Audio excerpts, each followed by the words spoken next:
लोकसभेच्या निवडणुकीत तुम्ही मग अपक्ष उमेदवार उभा करणार का? नाही मी नाही हो. माझ्या उगाच तोंडी जाईल शब्द. समाजानं निर्णय घेतला. मी फक्त समाज फॉर्म भरायचं म्हणायचं लय मोठे म्हणून मी समाजाला एवढंच म्हणलो. कोण तर मी त्यांना विचारलं काय बाबा इतके भरून काय उपयोग होणार आहे, काय होईल, 20-25 दिवस निवडणूक थांबवतील, काहीतरी पर्याय काढतीलच ना. पर्याय काढल्याशी सोडणार नाहीत ते, पर्याय काढतील. मग कशाला लॉस करून घ्यायचा, नाही घ्यायचा. त्यापेक्षा सगळ्या पक्षांच्या लोकांना, नेत्यांना, जे कोण उमेदवार राहणार आहेत त्यांना आपण लेखी घ्या, बॉन्डवरती पण 500 रुपयाच्या बॉन्डवर घ्या आणि किंवा त्यांच्या लेटर पॅडवर घ्या खासदारकीच्या आणि त्यांना पाठिंबा द्या. कोणत्या पक्षाचा असो, मग भाजप, शिवसेना, राष्ट्रवादी, महाविकास आघाडी असो नाही तर काही असो, सत्ताधारी असो, देऊन टाका.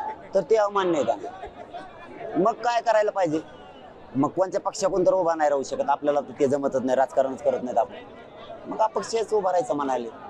एकमेकांना सांगितलं. आणि मराठा समाजाने सुद्धा म्हणजे सगळ्या पक्षांनी जातीवर जर अन्याय होणार असलं तर देणारे बना.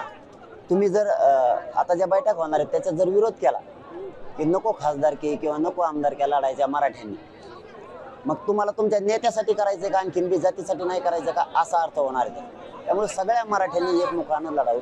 आणि सगळ्या जाती धर्मांना सुद्धा सांगतो मी, जर मराठ्यांचा हा निर्णय झालाच, मराठ्यांनी घेतला, राजकारण माझा मार्ग नाही, मी डिक्लेअर केलं तुमच्यासमोर, मी उभा बी राहणार नाही हे पण डिक्लेअर केलं, तर तुमच्या पुढे एकच पर्याय आहे की सगळ्या जाती धर्मांच्या लोकांनी सुद्धा मुस्लिम बांधवांचा प्रश्न मिटत नाही, त्यांचाही मिटवायचा असेल तर त्यांना देणारं बनावं लागणार आहे. धनगर बांधवांच्या आरक्षणाचा प्रश्न जर मिटवायचा असला त्यांनाही देणारच बनावं लागणार आहे.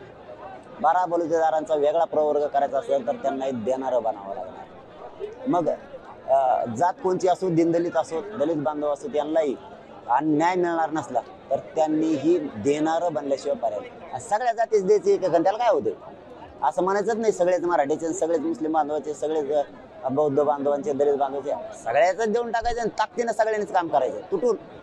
कारण तुमचा उद्देश काय आहे, ते आपली जिरवायला लागले, त्यांचे जिरव, ते आपले जिरवायला लागलेत, मग त्यांची जर जिरवायची तर तुम्हाला एकमुखानं सगळ्याला लढावं लागणार आहे. ठेवू नको तेव नको म्हणायचं कामच नाही, दिला की सुरू. उमेदवार निवडताना आता मराठा समाजामध्ये अनेक जण अपेक्षित असणार आहेत, मग यात कसं करणार? मी तेच सांगितलं, तुमच्यावरती अन्याय होतोय, तुमच्या मराठ्यांचे ते जिरवायला निघालेत, मग तुमच्या डोळ्यासमोर दे पाहिजे कोणी असू देऊ दिलेला पक्ष, ते आपले जिरवायला निघाले, त्यांची जिरवायची आणि देणारच आपण बनायचं. कारण ही का लहान समाज नाहीये, बना देणारच.